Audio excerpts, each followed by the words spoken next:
In the tradition of art world documentaries like Stop Making Sense, an American Movie, Art Dealers follows eccentric rock and roll artist Adam Weiner, aka Low Cut Connie, and his band as they attempt to mount a concert production of their recently released album Art Dealers for a 3-night run in New York City. The stunning, high-intensity performances are laid against a backdrop of 5 years of footage that shows an artist plagued by bad luck who attacks each performance with humor and stagecraft. Today I'm joined by Adam Weiner to discuss Art Dealers. We also talk about the importance of creativity and our shared love of David Johansen. Would you like to win a copy of Despicable Me 4 on 4K UHD? The fine folks over at Universal Pictures have been kind enough to give us a few to give away to listeners of the following films podcast. To be entered for a chance to win, simply retweet the link in the show notes. Art Dealers will be available on VOD October 1st. For more information, go to lowcutconnie.com.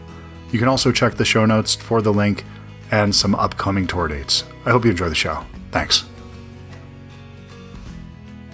Hey, Adam. Hey, there he is. How you doing, my pal? Good, man. Thank you so much for taking the time to do this. I really appreciate it. Oh, man, my pleasure. Can you hear me all right? You're perfect. Sounds great, man. Are you...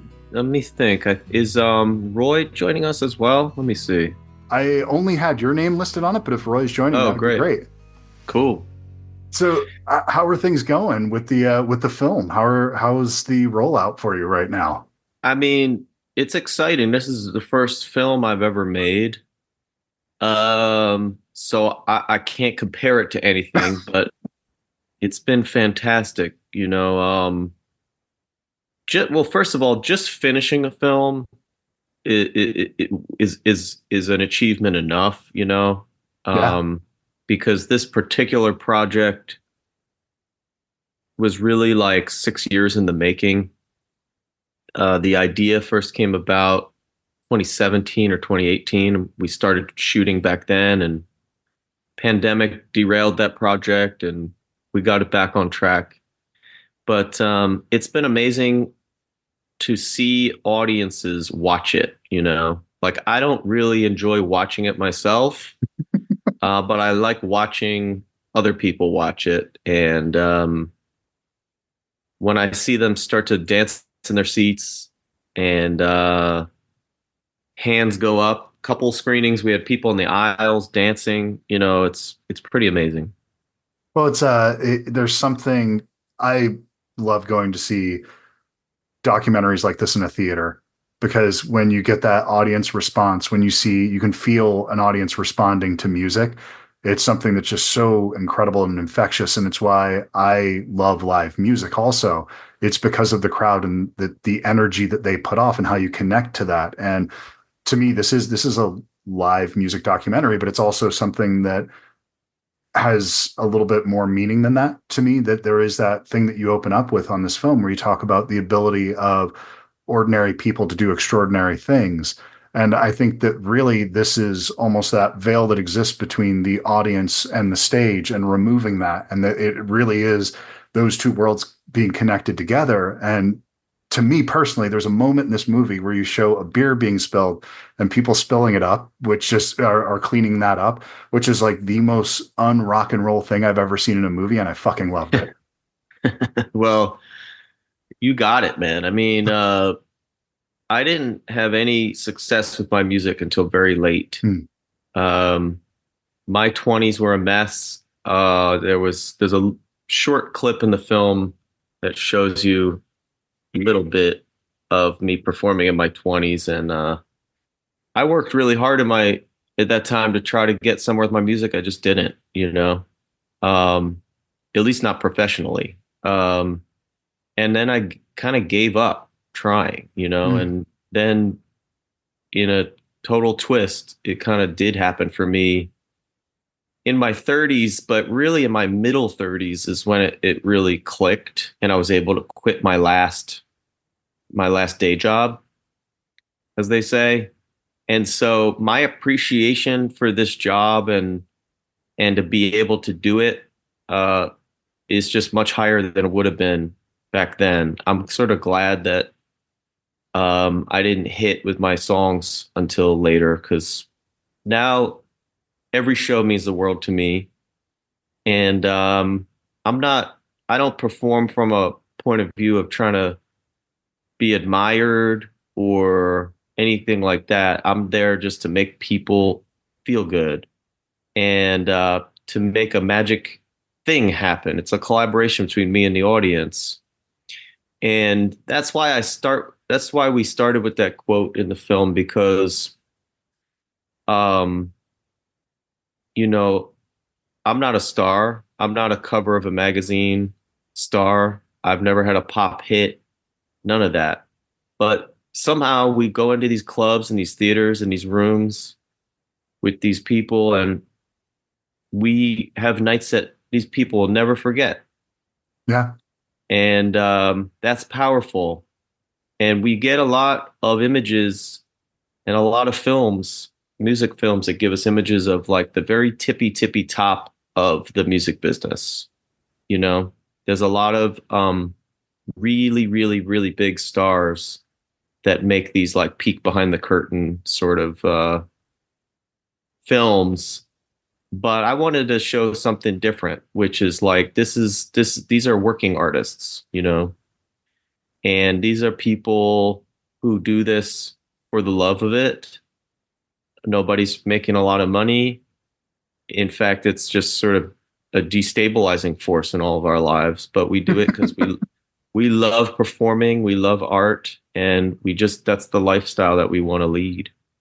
This is your band from seeing this film. It feels like is the absolute absence of cynicism, which the music industry can be so filled with the cynical. I need to make this move to make this happen to get to this thing, so I can. It's just all these check boxes, and you feel a distance between the audience and the performers, and it's just this is there's almost disdain between the two of them, and you don't feel that. And some of my favorite shows I've ever been to were when I've walked into a club and there's been two or three other people there, but the band played like there were 6,000 people there. And you have those moments that I have a feeling that's probably how you guys played, because like you were saying, you never took that for granted. And whatever the room was, there's a sense of awe, or you're rightfully when you're playing a place like the Blue Note, that you have that reverence for that room, or when you're playing the Stone Pony coming up later this year, those kinds of things. When you're playing those rooms, you get it. But I think you would have that same energy if you were playing a house party with a few people. It's just that's what it seems like to me.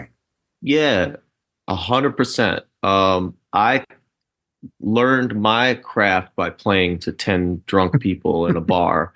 And by the way, it's not just the low number of people. It's when you come up playing in dive bars and stuff, you're playing to hostile crowds. You know what I mean? And if you're a stand-up comedian, and one out of probably 300,000 stand-up comedians make it in comedy. Sure. And it's like this process where you get up and you got to get up in front of strangers, and it's like kill or be killed. You know what I mean? And the type of gigs that I did for so many years were like that. And it didn't get me anywhere professionally, but it did get me somewhere in terms of getting my chops up, how to perform and how to reach people and how to control the energy in a room, whether the people want it that way or not, right? I would go over to England and go into these like working man's pubs with a guitar and look at these guys and be like, if I show fear, if I show even a tiniest bit of intimidation, they're going to eat me alive. So I got to go in there and I got to take over this room, right? So to be honest with you, playing in front of 10,000 people is kind of easy. Playing in front of 10 people is hard. It is. It's true. Yeah. I say that in the film. And so you do that for so long that then you can learn how to do it. You can learn how to achieve the goal that you're trying to do as an artist. And then the number doesn't matter. It doesn't matter if you're in a tiny club, a big theater, a festival, outdoors, whatever, because you've learned how to manage people and make them feel the way you want them to feel. So, yeah, I think that's right. I think that's a really good take. Yeah. And you mentioned something before about the idea of struggling through your 20s. And I think that that's something that is so important to build character at that very specific time in your life before all the true responsibilities in life can take over, and to really get some calluses and figure out who you are. And some of the best people that I know are people that didn't have their shit together in their 20s. Those are the most interesting people, the people you want to talk to that have had 3 or 4 careers. You know, they've had these different things that, you know, drew them in. But really, if you're a person who at all was attracted to the world of, you know, as you put it, being an art dealer in here, somebody that is giving art to people, you know, whether it's filmmaking or stand-up comedy or music or poetry or writing, whatever your thing is, I think you'll see a reflection of yourself in this movie, that this is a movie that really does speak to creatives. And in fact, could be something that maybe if you have a parent that doesn't understand your creative pursuits, show them this, they might have a little bit of a peek inside to, you know, the thing that you might want to express that you have a tough time with. Man, I love that. That's a beautiful take. When I first went to art school, 1998, I got into this thing called the experimental theater wing, which was just basically like performance art. Yeah. Like, you know, in New York, and people running around naked, pouring candle wax on each other and screaming. There, you know. I remember one day I was a river otter for an entire day, right? That kind of shit. But through that, I met all these older artists, dancers, filmmakers, actors, musicians, weirdos. And these are people that had like come to New York in the, I'd say, 60s and 70s, when it was cheap to live there, and people just flocked there, as they did to Philadelphia, where I live, just to be among like-minded artists, right? Yeah. And I remember feeling inspired to be around these people, and really inspired that they seemed motivated only by that life, that art life that they were living. Like, a lot of these folks that I would meet really didn't have any money, and they were like the last of a generation of people, like artists that would move to New York with $2 in their pocket and be okay with that, you know, and be able to hang around New York. And I've had a little bit of success with my music, and I've been reflecting about where I came from, and I wanted to do this. Like the song Art Dealers, like a lot of the songs you see references those people, because it's a rare thing these days. You don't see that often presented. People that are going after an artistic quest, not a quest for fame, money, followers, clout, status. You know, we see that all day. Yeah. And we glorify that, actually. Just like we glorify wealth, we glorify status in terms of, you know, fame and influence. But none of that interests me whatsoever, to my own detriment, you know. No. If I write a song and play it in front of 10 people and they enjoy it, that fills me up, you know. Well, it's the way that I've heard it described before, and I think that as a society, we don't value the journey. We value the end result, and it fucks us up because we assume that there's going to be this profound change when we get to the goal. And when you realize that, all that ends up happening is you reset your goals. It's just something, you have a new aspiration, something else that you're driving for. And if we embrace the journey, the thing, the struggle, the the process of either creating or growing or whatever that thing is that you're working towards, if you embrace that part of it, you'll be a much more fulfilled person because it's really about that journey that you're taking. It's not about the goal in the end that you're reaching. I mean, you need goals. We have to have those to some degree, but set them in a way that you can achieve them and find new interesting things along the way. Because, journeys have to have different pathways and, these kind of side quests and adventures you never knew that would happen. And these things that I'm assuming that when you were in your 20s and you didn't picture this being the life that you would have. And I think there's probably a sense of fulfillment that you have now that you probably didn't know. If you would have had it in your 20s, you wouldn't have felt the way you do now. Even if you would have had that success then, I think you would have been a much less rounded person, if that makes sense. 100%. And when I was 20, let me think, 18 to 21, I played piano in a couple different restaurants. Mm-hmm. I could not play piano in bars until I was 21. But when I was 21, so yeah, I would play piano in these, like, there was an Italian restaurant in Queens. There was a couple different places in the village that I played. And then when I was 21, I got a job playing piano in this amazing gay drag karaoke bar. It was called Pegasus. And it was an amazing job. I played there 2, sometimes 3 nights a week. And I would go in there, and if I looked good, I knew it. If I didn't look good, I knew it too, But I would go in there and play piano for like 4 or 5 hours. I would get $50 an hour in cash plus tips. And on a Saturday night, on a good Saturday night, if I sang really good, if I was funny, I could walk out of there sometimes with like $700 in tips, right?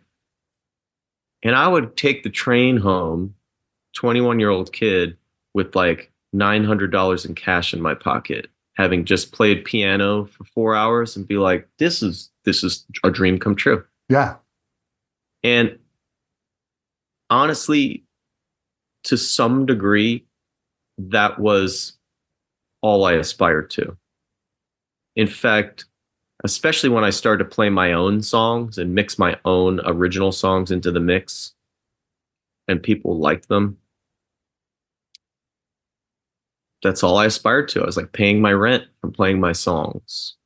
And we talk about the music industry, and there's different music industries, actually. And most people who are professional musicians work in a different music industry than what we call the music industry, right? My uncle was a wedding singer for 30-something years. Mm-hmm. And he was my hero growing up. He looked cool, and to me, he was like almost like a star. And he got to sing the national anthem at the Phillies and Sixers games. There's nothing bigger than that. That's huge. I know. And I think in our culture today, we kind of like, a lot of people kind of like laugh at that part of like the music professionals. Not me. I loved all of the gigs that I got to do, when I would connect with people. If I sat in a restaurant and people enjoyed I remember playing piano, 18, 19 years old, and there was this blind man that used to come hear me play piano in this restaurant called the Violet Cafe. And he used to sit there for hours and tip me and tell me, man, you're the best piano player that comes in here. I love all these songs that you play. I would be like floating on air after that, And there are people all over the country working, entertaining people in all different contexts. And that's like a different music industry we just don't see, Well, every industry has the blue collar side of it, the more everyday. The film industry has that. There's people that are actors that, have very long careers. They have more IMDb credits than you could imagine, and they still have a day job. There's people that just Yeah. do it because they love it and they don't know how to do anything else. There is a blue collar side to all the arts. And yes, we do glorify one side of it, but those people to me that have the best stories that I enjoy their work the most are oftentimes those ones that are a little bit, off the beaten path. You go to when I would go see bands play when I was a kid, it was in your area because I grew up in Delaware. And it was when I would go up to the Troc to see, like a punk show on the weekends. And I would go up there and it was, yeah, there was the band that I went to see, but who was the local band that they had opening up for them that had that one shot at that one moment that was on to something? And you would find these little things, and then you would start, get their tape afterwards. And then you find out these guys are actually in your backyard somewhere playing, house parties every other weekend. And it's just those kinds of things you start following. And they're equals in my mind. There's no difference. I don't understand how one is greater than or less than, because it's all to me from a very selfish point of view about how it hits me. And the thing that I'm looking for authenticity, I think really more than anything else, it doesn't have to be my story or my point of view being reflected on stage, but if somebody is speaking their truth, then that's what really connects with me more than anything. And I love that. I remember I lived in Memphis, Tennessee one year, 2001. Mm-hmm. And I went to see Al Green in church. Oh, God. And we all know Al Green, the brilliant rhythm and blues singer. But this was Al Green, the gospel singer in church.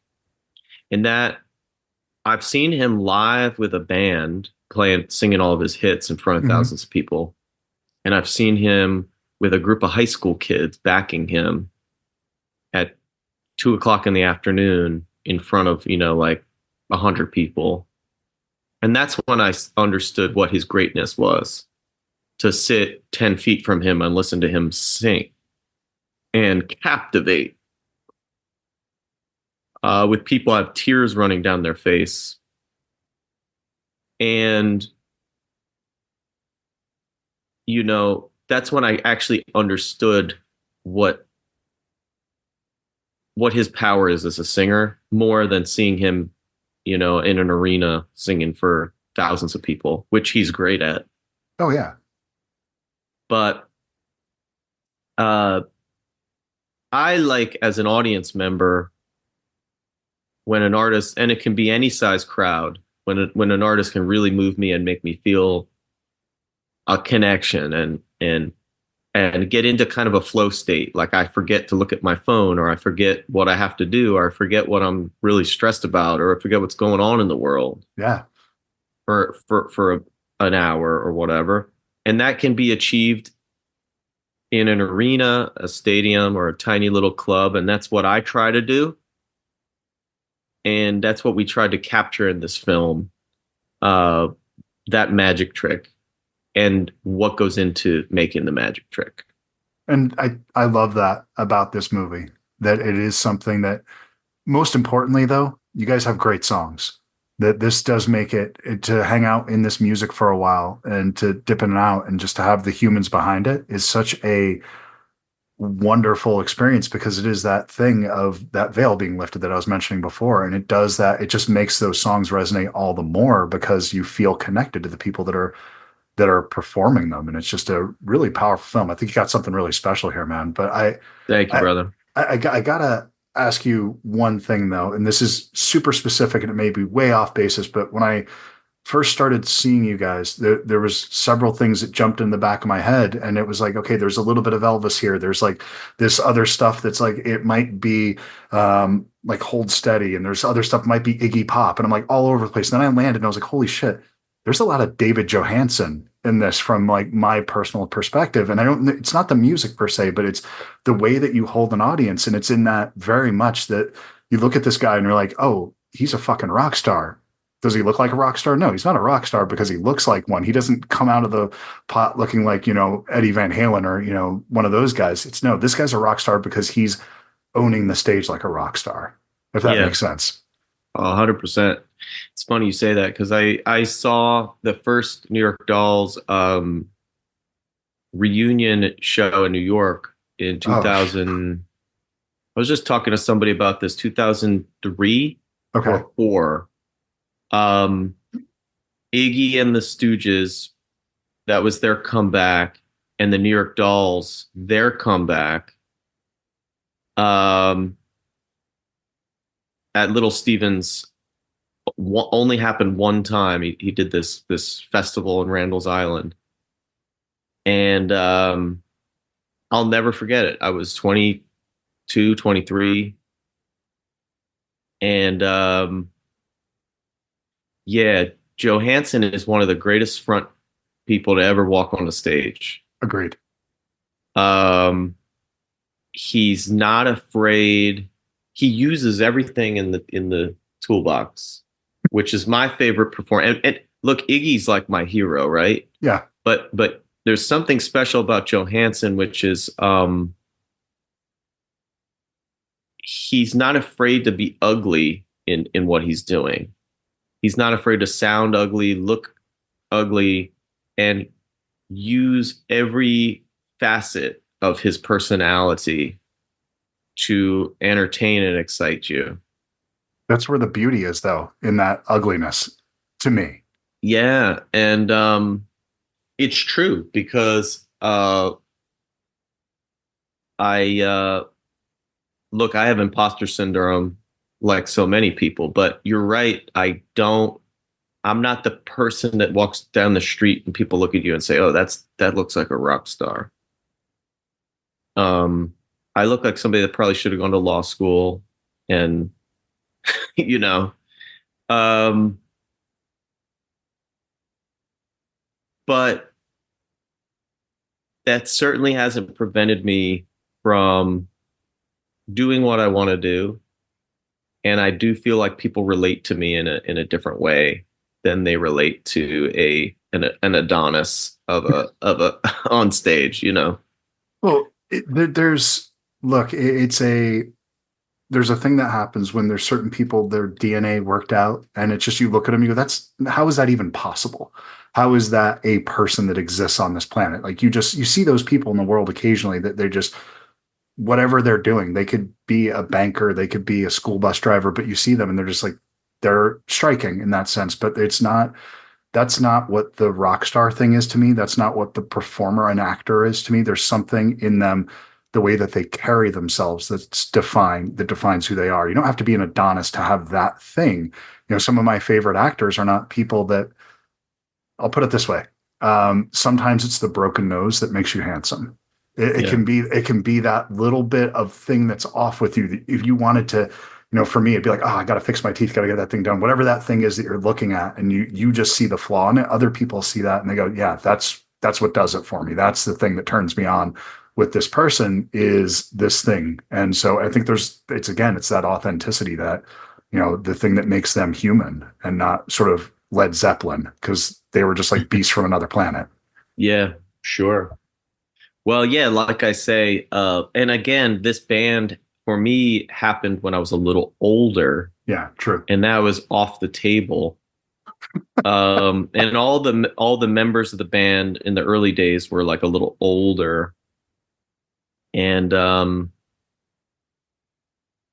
it's funny because I don't know, sometimes you end up in life the opposite of where you thought you would be. And I marvel that I get to do this as a job every day. It's so unexpected. And everybody that knows me from 20 plus years ago is just shocked and fascinated that this is what I ended up doing. Um, I have a friend uh, who's become a very, very top successful songwriter in Los Angeles. Mm-hmm.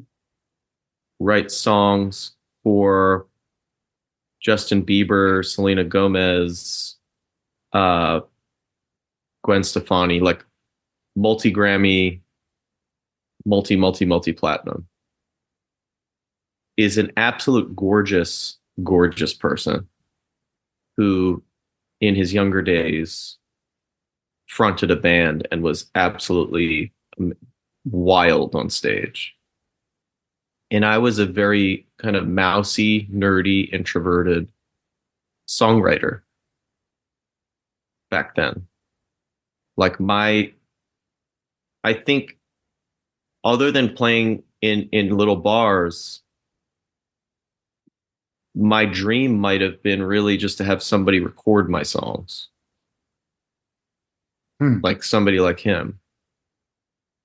And we switched because he now is the absolute top songwriter in Los Angeles. And in my 30s, it just sort of flipped, and I found this thing in myself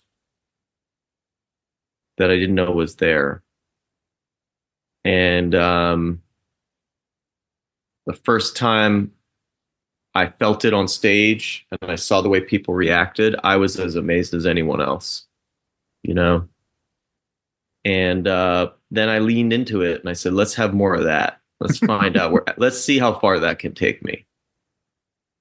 So it's pretty remarkable. And I love that. And I think a lot of people can relate to the idea of there's different facets of ourselves. There's the thing that how we present ourselves in different contexts. The person that you are with your family might not be the person that you are with your friends, or when you're at work, or when you're doing whatever that is. And some people will say that that means you're not being your true self. And I don't think that's true. I think they're all true to who you are. They're just different parts of who you are. By nature, I'm also incredibly shy and introverted, but so much so that I went by my middle name until I was in high school, and I was too nervous to tell the teacher that I preferred to go by my middle name. And so I became Chris. After that, they just started calling me when I changed schools, they called me by the first name. That's just who I was at that point in my life. And I think that that's how I'm naturally wired. But you just learn how to deal with different situations, and you put yourself on a stage and you say, okay, I can do this. I put a microphone in front of me. I feel like I can pretty much talk to anybody and be okay, as long as I don't think about it. If I start to think about it, it all unravels and I start getting in my head too much. But if I just do my homework and feel okay, it's fine. But I think that most people have an element of that where we call it imposter syndrome, but I think it's just kind of thinking that people might see the other parts of you that are also true. Yeah. I have a song. It's also the name of my album, called Private Lives. It's the second song in the film. Okay. And it's actually to date my most successful album. But that whole album and the song from it, Private Lives, the whole concept was who people are at night when they get off work. That's the whole, switch to that whole thing. And it isn't necessarily that people are misleading people, but you have your work self, and then there's where do people have their found community? Yeah. At night or off work, right? And that our fans over the years, people say in my industry, in the music business, that when you look at the line outside of a theater, you can tell what the act is, right? When it's goth night, Sure. when it's a Foo Fighters show, when it's the Wu-Tang Clan, when it's Van Halen. But the promoters always say, you have the weirdest fans. Like, you can't tell when you see the line, you can't tell what kind of music they're going to see, right? Because it's a really weird collection of people. The only through line is that they are a bit weird, but it's old, young. It's like parents that bring their kids. It's kids that bring their parents. It's black and white. It's gay, straight, but it's people who they're just a little bit off from the mainstream, just something, Those are my people. Those are the best people. Just a little bit off. So people that get it this world, that it makes sense to them, that they feel completely comfortable. I'm glad for them, but I don't understand it. I don't know how much I fully believe them because it's so foreign to me that I Yeah. assume that they're just better at faking it than I am. So, but Wow, dude, man. thank you so much for taking the time to do this today, Adam. I really appreciate it. It was a pleasure to meet you, and congrats on the film, man. You got something special here. Thank you, brother. I really enjoyed the conversation. I hope I see you out there one of these days. Come I say hope so hello. too. Whenever you're getting out west, I'm in Arizona. So when you're out here next, I will definitely be there. So really Hell look yeah. forward. Well, we usually every other year we get to like Phoenix or Tucson. Those are the two places we've been. Okay, perfect. So come see me. I Come see me, will. brother. I will. Thank you so much, Adam. I appreciate it, Take care of man. yourself, Take pal. care. Bye Bye bye. bye.